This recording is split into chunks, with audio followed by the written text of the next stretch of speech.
আসসালামু আলাইকুম। কাশ্মীর, আজাদ কাশ্মীর বনাম জম্মু কাশ্মীর বলা হয়ে থাকে যে এশিয়ার ইউরোপ অথবা স্বর্গরাজ্য।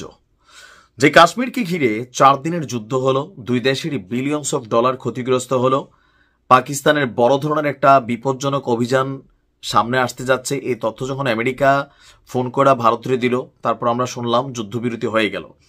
এখন যুদ্ধবিরতি হওয়ার পরেও যুদ্ধবিরতির লঙ্ঘন নিয়ে এক দেশ আরেক দেশকে আপনার দোষী করছে। কারো ড্রোন দেখা যাচ্ছে, কেউ নাকি সীমান্তে সেনা জড়ো করতেছেন, এরকম যখন অভিযোগ পাল্টা অভিযোগ আছে। এর মাঝখানে পাকিস্তানের সাবেক পররাষ্ট্র সচিব আয়াজ আহমেদ চৌধুরীর এক বক্তব্যকে ঘিরে আবারও উত্তাল দুই দেশের রাজনীতি, সতর্ক সেনাবাহিনী।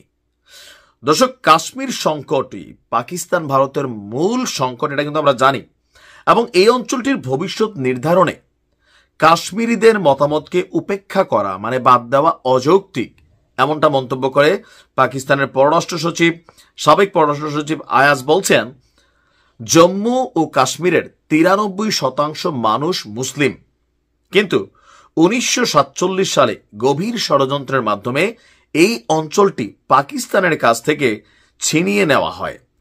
তার মতে সাম্প্রতিক ভারত পাকিস্তান উত্তেজনা আবারও প্রমাণ করেছে কাশ্মীর সমস্যা সমাধান ছাড়া এখানে শান্তি সম্ভব নয়। তিনি জোর দিয়ে বলছেন যে ভারতের বুঝে নেওয়া উচিত কি, যে কাশ্মীরের জনগণ, জম্মু কাশ্মীরের জনগণ ভারতের সাথে থাকতে চায় না, তাদের দমন নীতি সংঘাতকে দীর্ঘায়িত করছে। পাকিস্তানের পরিমিত পাল্টা জবাবে ভারতের আতঙ্ক এটা প্রমাণ করে ন্যায় বিচারের শক্তি এখনো আছে।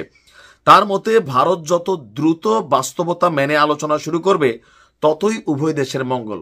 তো দ্রুত বাস্তবতা কি তিনি বুঝাতে চাচ্ছেন, যে কাশ্মীরের ভারতের অধিকৃত জম্মু কাশ্মীর বেসিক্যালি পাকিস্তানের সাথে যাইতে চায় বা স্বাধীন হিসাবে থাকতে চায়।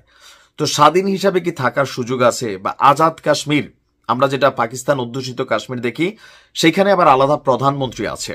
ভারতীয় যেমন স্টেট হিসাবে আলাদা প্রধানমন্ত্রী আছে, জম্মু কাশ্মীরের আবার একজন প্রধানমন্ত্রী আছে। তবে 370 অনুচ্ছেদকে বিলুপ্ত করে এটাকে কিন্তু ভারত কেন্দ্র শাসনের মধ্যে ঢুকানোর চেষ্টা করছে, এমনকি এটা মোদী সফলও হয়েছে। আর যার কারণে এই যে সেখানে বসবাসকারী অধিকৃত 93% মুসলিম ধর্মভিত্তিক একটা স্টেট, যেটা 1947 সালে ব্রিটিশরা করে দিয়ে গেছে, সেইটাই আরেকটা ইস্যু এখন আবার আলোচনায় আসছে। আবার এই ঘটনা নিয়ে পাকিস্তানের বর্তমান সেনাপ্রধান আসিফ মুনিরের 18 এপ্রিল দেওয়া একটা বক্তব্যকে কেন্দ্র করে কিন্তু এই পররাষ্ট্র সচিব আয়াজ আহমেদ চৌধুরীর বক্তব্যকে আপনার জোড়া দেওয়া যায়। দুইজনের বক্তব্যে একটা জিনিস আছে, যে জম্মু কাশ্মীর ধর্মভিত্তিক দিক থেকে চিন্তা করলে এটা পাকিস্তানের সাথেই কানেক্টেড হওয়ার বিষয়। ভারতের উচিত, তিনি যেটা বুঝতে চাইছেন, যে এই কাশ্মীরকে, আজাদ কাশ্মীর, জম্মু কাশ্মীর একটা স্টেট হয়ে যাক, এবং কি এটা স্বতন্ত্র থাকুক প্রয়োজনে, কিন্তু ভারত এটার মালিকানা পাবে না, পাকিস্তানও পাবে না। এখন এটাকে আদৌ সম্ভব? পাকিস্তান মালিকানা পাবে না, এখন আজাদ কাশ্মীরও কিন্তু পাকিস্তানের আওতাভুক্তই।